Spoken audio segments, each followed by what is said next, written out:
मित्रों, जय श्री कृष्ण। नवरात्रि की हार्दिक शुभकामनाएं।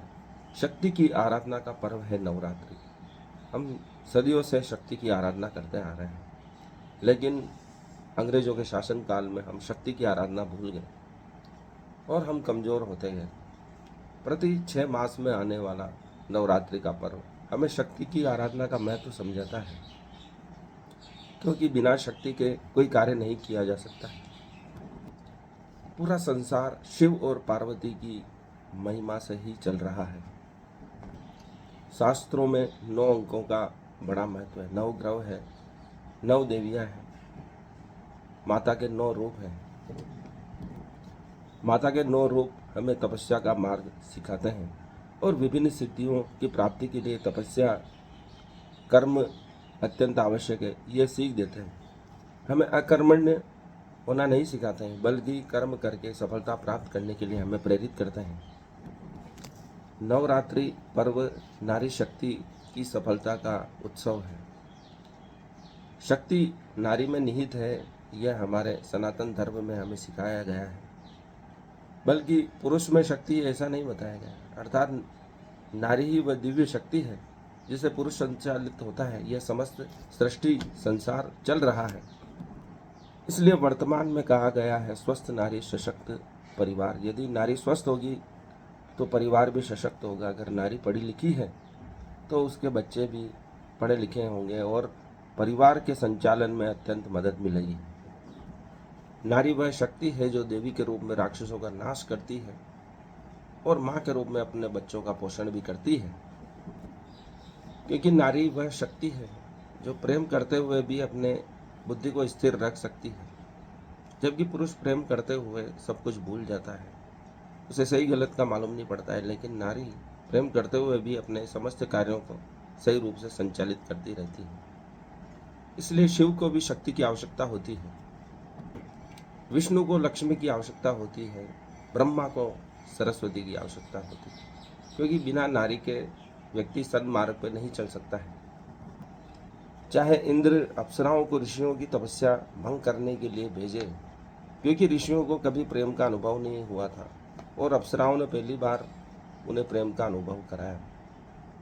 उन्हें लगता है कि कोई तो है जो हमारा अपना है और उनकी तपस्या भंग हो जाती है। लेकिन कभी कभी ऋषि अप्सराओं से प्रेम करते हैं, अप्सराएं भी ऋषियों से प्रेम करने लगती थी, जैसा कि विश्वामित्र की कहानी में हुआ।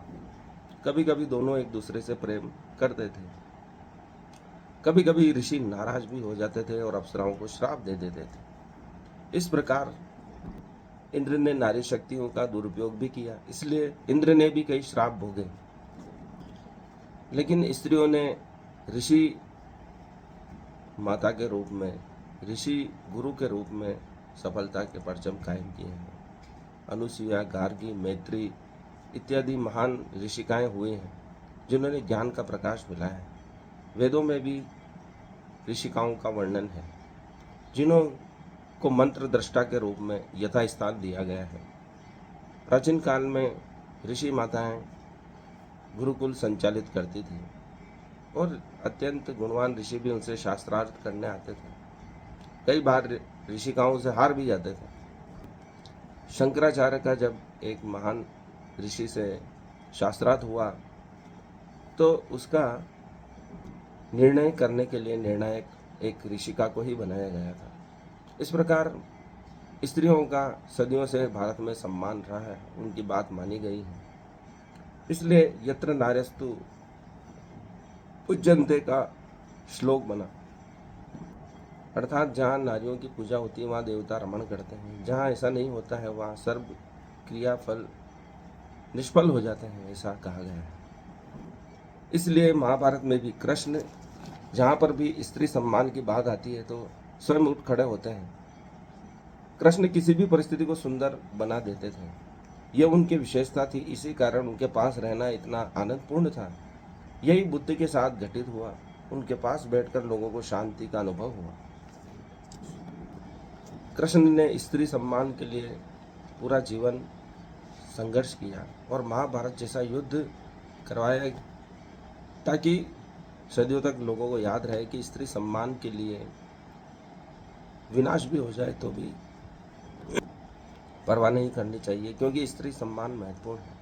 द्रौपदी के सम्मान के लिए, नारी जाति के सम्मान के लिए उन्होंने यह बीड़ा उठाया।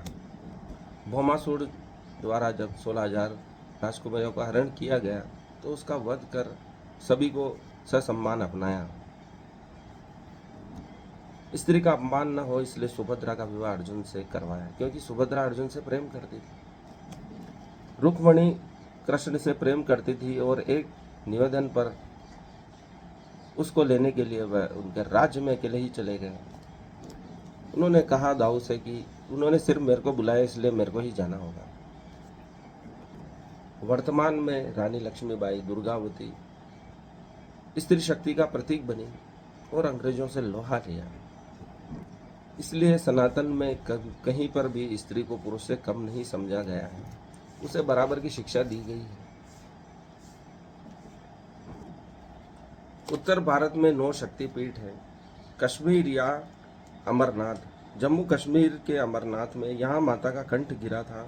कात्यायनी, वृंदावन मथुरा के भूतेश्वर में यहाँ केशपाश गिरा था। विशालाक्षी, उत्तर प्रदेश वाराणसी के मार्ग कर्णिका घाट पर, मणिकर्णिका घाट पर दाहिने कान के मणि गिरे थे। प्रयाग, उत्तर प्रदेश के इलाहाबाद में स्थित है, यहाँ माता की हाथ की अंगुलियां गिरी थी। ज्वालामुखी हिमाचल प्रदेश के कांगड़ा में स्थित है, यहाँ सती की जिह्वा गिरी थी। जालंध, पंजाब के जालंधर में यहाँ वाम स्तन गिरा था। देवी कृपा पीठ कुरुक्षेत्र, हरियाणा का कुरुक्षेत्र के निकट द्वीपायन सरोवर के पास स्थित है। इसे श्री देवी को भद्रकाली पीठ के नाम से मान्यता है, यहाँ माता का दाहिना चरण गिरा था। मगध, बिहार की राजधानी पटना में स्थित पटनेश्वरी देवी को ही शक्तिपीठ माना जाता है, यहाँ माता की दाहिनी जंघा गिरी थी। 9वां है मानस शक्तिपीठ, तिब्बत के मानसरोवर तट पर स्थित है, माता का दाहिनी हथेली गिरी थी। इस प्रकार पश्चिमी भारत के 5 शक्तिपीठ हैं, दक्षिण भारत के 5 शक्तिपीठ है, पश्चिम बंगाल के 10 शक्तिपीठ है, पूर्वोत्तर भारत के 5 शक्तिपीठ है, मध्य प्रदेश के 2 शक्तिपीठ है, पाकिस्तान सहित 4 देशों में 8 शक्तिपीठ है। मध्य प्रदेश में उज्जैनी में, मध्य प्रदेश के उज्जैन के क्षिप्रा के दोनों तटों पर माता की कोहनियां गिरी थी। क्षोण, मध्य प्रदेश के अमरकंटक का नर्मदा मंदिर, यहाँ माता का दक्षिण नितंब गिरा था। यह भी मान्यता है कि बिहार के सासाराम का तारावंडी मंदिर ही क्षोण तटस्थ शक्तिपीठ है। इस प्रकार भारत में विभिन्न स्थानों पर और विदेशों में भी शक्तिपीठ स्थापित किए गए हैं। देहरादून की धारा देवी जो चारों धामों की संरक्षक है, यहाँ नवरात्र में तंत्र अनुष्ठान करने की परंपरा है। रोज चढ़ते हैं 10,000 नारियल यहाँ पर। इसलिए दुर्गा सप्तशती में कहा गया है, देवी प्रपबंध हरे प्रसिद्ध प्रसिद्ध मार जगत अखिलस्य प्रसिद्ध विश्वेश्वरी पाहि विश्वम तमीश्वरी देवी चराचरस्य। और राजा सूरत से महर्षि मेधा ने कहा था, तामुपे ही महाराज शरणम परमेश्वरीम आराधिता सेव नृणाम भोगेश्वर सर्गपदा। अर्थात आप उन्हीं भगवती परमेश्वरी की शरण ग्रहण कीजिए, वे आराधना से प्रसन्न होकर मनुष्यों को भोग, स्वर्ग और अनुपरावृत्ति मोक्ष प्रदान करती है। इसलिए अर्थ सप्त श्लोकी दुर्गा में शिव कहते हैं, शिव उवास देवी त्वं भक्त सुलभे सर्व कार्यनिधायिनी कलि हिंसकार सिद्धरम उपमायम ब्रूहि यलतः। देव्युवाच, अर्थात देवी ने कहा, शृणु देव प्रवक्ष्यामि कलो सर्वश्च साधनम मया तदेव सने स्तुति प्रकाशन्ते। ओम सम अस्य दुर्गा सप्त श्लोक अस्त्रस्य नारायण ऋषि अनुष्टुप छंद श्री महाकाली लक्ष्मी मा सरस्वती देवता श्री श्री दुर्गा सप्तम सर्व दुर्गा पाठे विनियोगः। ओम ज्ञानी मापि चेतांसि देवी भगवती ही सा बलाद कृष्ट मोहाय महामाया प्रयच्छन्ति दुर्गे स्मृता हर्षि भीति विशेष जंतो स्वस्थे स्मृता मदिमयी शुभाम ददासि दारिद्र्यम दुग्ध हरिणी काम त्वदयाम सर्वमाप करणायम सदा निर्जितता। शिव जी बोलते हैं, हे देवी तुम भक्तों के लिए सुलभ हो और समस्त कर्मों का विधान करने वाली हो। कलयुग में कामनाओं की सिद्धि हेतु यदि कोई उपाय हो तो उसे वाणी द्वारा सम्यक रूप से व्यक्त करो। देवी ने कहा, हे देव आपका मेरे ऊपर बहुत स्नेह है। कलयुग में समस्त कामनाओं को सिद्ध करने वाला जो साधन है वह बदलाऊंगी, सुनो। उसका नाम है अम्बा स्तुति। ओम। इस दुर्गा सप्त श्लोकी स्त्रोत के नारायण ऋषि हैं, अनुष्टुप छंद है, श्री महाकाली, महालक्ष्मी और माँ सरस्वती देवता हैं। श्री दुर्गा की प्रसन्नता के लिए सर्व सप्त श्लोकी दुर्गा पाठ में इसका विनियोग किया जाता है। वे भगवती महादेवी ज्ञानियों के भी चित्त को बलपूर्वक खींचकर मोह में डाल देती हैं। माँ दुर्गे आप स्मरण करने पर सब प्राणियों का भय हर लेती हैं और स्वस्थ पुरुषों द्वारा चिंतन करने पर उन्हें परम कल्याणमयी बुद्धि प्राप्त प्रदान करती हैं। दुख, दरिद्रता और भय हरने वाली देवी आपके सिवा दूसरी कौन है जिसका चित्त सबका उपकार करने के लिए सदा ही दयाद्र रहता हो, अर्थात दया करने वाला रहता हो। इस प्रकार भारत में देवी की अत्यंत महिमा है। विदेशों में भी देवी की महिमा का प्रचार प्रसार हो रहा है और पूरा विश्व हमारे सनातन धर्म के महत्व को समझ रहा है और उपलब्धियां प्राप्त कर रहा है। इसलिए भारतीयों को पुनः आवश्यकता है कि हमें उन पौराणिक कर्तव्यों का पुनः पालन करें और अपने देश और स्वयं को समृद्ध बनाएं, शांतिपूर्ण बनाएं, स्वस्थ बनाएं। धन्यवाद। आज के लिए इतना ही। नवरात्रि की पुनः शुभकामनाएं।